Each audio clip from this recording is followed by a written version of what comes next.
இந்த பகுதியில நம்ம நிறைய பரிகார முறைகள், பரிகார தலங்கள், ஆன்மீக கேள்வி பதில்கள், ஆன்மீக சந்தேகங்கள், என்ன பிரச்சனைக்கு என்ன மாதிரி வழிபாடு பண்ணணும்னு தொடர்ந்து பார்த்துக்கிட்டு இருக்கோம். இன்னைக்கு யாருக்காவது ரொம்ப நோய் இருக்கு, நோயால கஷ்டப்படுறோம், தொடர்ந்து மருத்துவ செலவு வந்துகிட்டே இருக்கு, என்ன பண்றதுன்னு தெரியல. இந்த மாதிரி பிரச்சனை இருந்தா, நீங்க முறையா மருத்துவ சிகிச்சை எடுத்துக்கோங்க. ஏன்னா அது ரொம்ப முக்கியம். கூடவே என்ன வழிபாடு பண்ணணும், என்ன கோவிலுக்கு போகணுன்றத பத்தி தான் இந்த பதிவுல நான் உங்களுக்கு சொல்லப் போறேன்.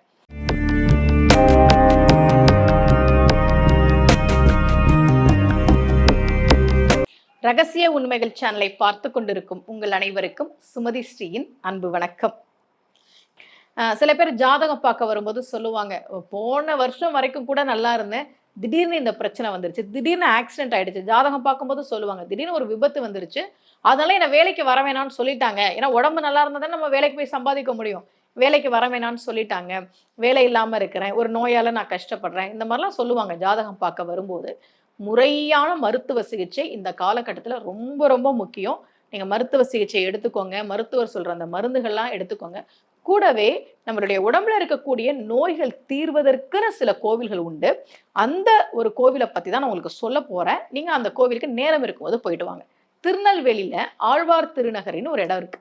அங்க மழவராயநத்தம் அந்த இடத்துல இருக்கக்கூடிய சிவபெருமானுக்கு தென்னக்கநாதர், வைத்தீஸ்வரன்னு பேரு. அம்பாளினுடைய திருநாமம் அறம் வளர்த்த நாயகி. சிவபெருமான் யாரு? மந்திரமாகி, தந்திரமாகி, மருந்துமாகி, தீராத நோயெல்லாம் தீர்க்கவல்லான் தன்னை. நம்முடைய பதிகம் சொல்லுது. தீராத நோயெல்லாம் தீர்க்கவல்லான்னு பேர் சிவபெருமானுக்கு. அங்கே இருக்கக்கூடிய சிவபெருமான் நோய்களை தீர்ப்பவராக அருள்பாலிக்கிறார். நீங்க முறையான மருத்துவ சிகிச்சையோடு வாய்ப்பு கிடைத்தால் ஆழ்வார் திருநகரி பக்கத்துல இருக்கக்கூடிய மழவராயநத்தம் அந்த ஊர் பேரு, அங்கே இருக்கக்கூடிய சிவபெருமானை போய் நம்பிக்கையோடு வழிபாடு செய்யுங்கள். நிச்சயமாக ஒரு முன்னேற்றம் தெரியும். ஏற்கனவே நோய் தீர்க்கும் தலங்கள், நோய் தீர்வதற்கு சொல்ல வேண்டிய பதிகம், பாசுரம் இதெல்லாம் நான் உங்களுக்கு நிறைய சொல்லியிருக்கேன். ஞாபகம் இருக்கா?